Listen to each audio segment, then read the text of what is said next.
আমাদের কথা পরিষ্কার, আর একজন বাংলাদেশি নাগরিকের প্রাণ সীমান্তে ঝরবে না। যদি ঝরে, ভারতের সাথে আমাদের আর কোন ন্যূনতম সম্পর্ক আমরা রাখতে দিব না।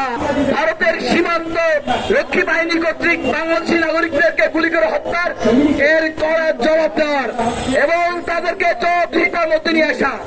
যদি সেটা না পারেন তাহলে আমরাও আপনাদেরকেও ধরে নিব। আপনারা সেই ভারতের সাথে প্রভুয়ার দাসের সম্পর্ক মেনটেন করছে।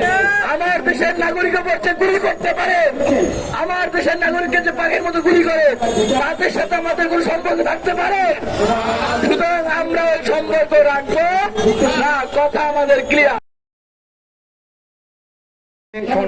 সবাই আমাদের বাংলাদেশি মানুষ এবং বাংলাদেশের নাগরিক, প্রত্যেকটা হত্যাকাণ্ডের বিচার আমরা চাই।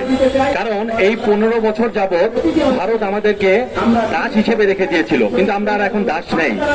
আমরা বাংলাদেশের দ্বিতীয় স্বাধীনতা অর্জন করেছি। এই স্বাধীনতা অর্জন করার পর যদি আমরা ভারতের আগ্রাসন বন্ধ না করতে পারি, তাহলে সেই দ্বিতীয় স্বাধীনতার আগ্রাসন বা সেই দ্বিতীয় স্বাধীনতার যে মূল্য